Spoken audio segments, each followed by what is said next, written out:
Salut les makers, CrazyDoob à l'atelier aujourd'hui pour une vidéo remplacement des miroirs de mon laser CO2, voilà, qui en ont bien besoin. Alors j'étais jusque là convaincu qu'un miroir restait un miroir, voilà, qu'un état visuel correct était suffisant pour que tout se passe bien.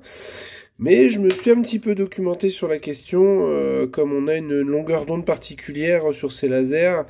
Voilà, l'état de surface doit vraiment être impeccable. Là, on voit un miroir, donc je vais vous mettre en légende une petite photo des miroirs dans l'état où je les ai récupérés. Là, ils ont été repolis, hein, voilà. Et je vous laisse juger de l'état de surface, donc repoli. Bon, après j'ai des petites griffes au milieu, ça c'est autre chose, hein, mais voilà, on voit en fait vraiment que le revêtement, il s'est littéralement craquelé. Donc ouais, j'ose évidemment pas imaginer la perte de puissance, puisque du coup le laser, au lieu d'être réfléchi bien droit, il va se disséminer un peu dans tous les sens, ce qui peut justifier les pertes de puissance dont j'étais victime. Donc à savoir que j'ai déjà démonté le petit support du miroir, mais bon, je vais vous montrer rapidement un petit peu le système. En gros, on a notre petite plaque intermédiaire, notre support de miroir en fait qui vient se mettre ici sur les 3 vis de réglage d'inclinaison. Et en fait, c'est maintenu en place avec une vis ressort, donc qui passe au travers. Et en gros, voilà, on vient revisser directement dedans. Donc on dévisse tout. Une fois que c'est fait, on va se retrouver en fait avec le miroir qui est monté avec une espèce de petite bague filetée comme ça.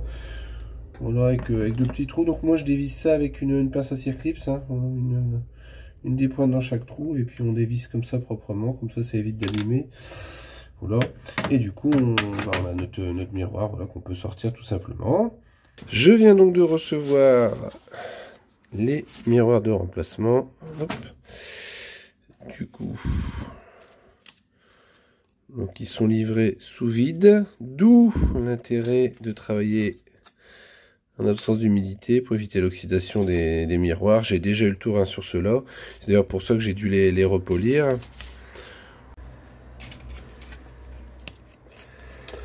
Du coup, on va déballer un miroir.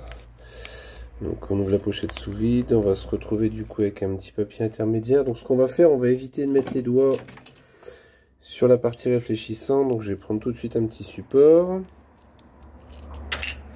Donc on s'assure de ne pas avoir de saleté, d'impureté dans le fond de la gorge. On va le déplier délicatement. Donc ce qui est bien, c'est qu'on ne peut pas se tromper. Voilà, donc là on a un miroir qui a une réflexion plutôt jaune. Donc, du coup, on va pouvoir la mettre directement dans son emplacement. On utilise le petit papier pour le soulever légèrement et l'aligner au support. Voilà, donc on voit que le miroir est bien installé. On va pouvoir venir réinstaller la petite bague filetée, c'est pas grave, je vais en prendre une autre. Donc le but, c'est vraiment d'éviter de mettre les doigts sur le miroir. Donc on serre pas trop fort, dès que ça force on arrête.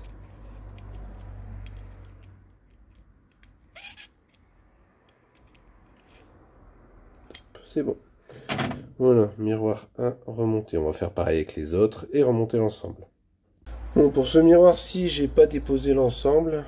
Son réglage étant fait, pas de gros risque. Du coup,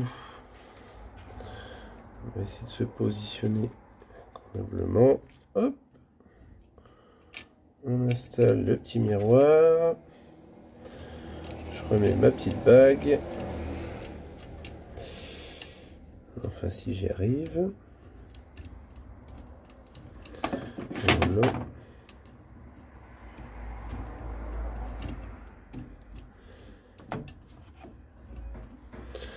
Hop, on va utiliser une nouvelle fois la pince à circlips.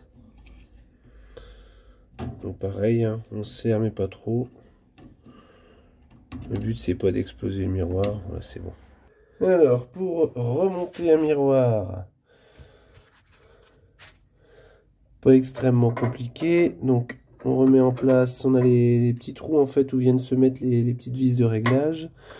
Donc on aligne, yep, on fait attention de ne pas tout faire tomber et de ne pas mettre ses doigts sur le miroir. Voilà. Et ben, j'ai pas beaucoup d'accès, voilà. Ensuite, on vient prendre la vis à ressort qu'on vient remettre en place. Et de une et de deux de l'autre côté. Voilà.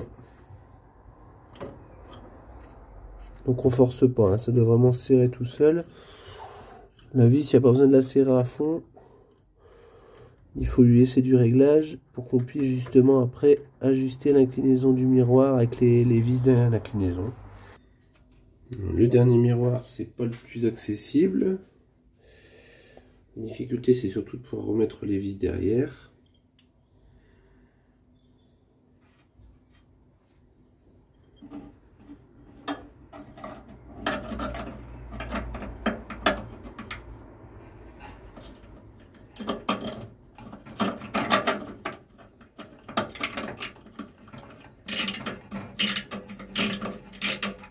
Voilà.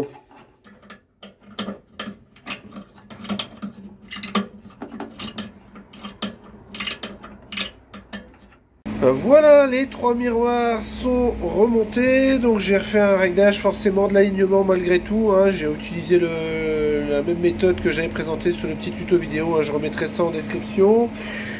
Une fois que l'ensemble est réglé, ben voilà, on voit que le laser fonctionne correctement, hein. Il n'y a aucun souci. Voilà qui conclut cette courte vidéo en remplacement de miroir laser CO2. Si vous avez des questions, des commentaires, n'hésitez pas à les laisser juste en dessous de la vidéo, likez, partagez, parlez de nous autour de vous, n'hésitez pas à nous rejoindre sur les réseaux sociaux et je vous dis à bientôt pour de nouvelles vidéos.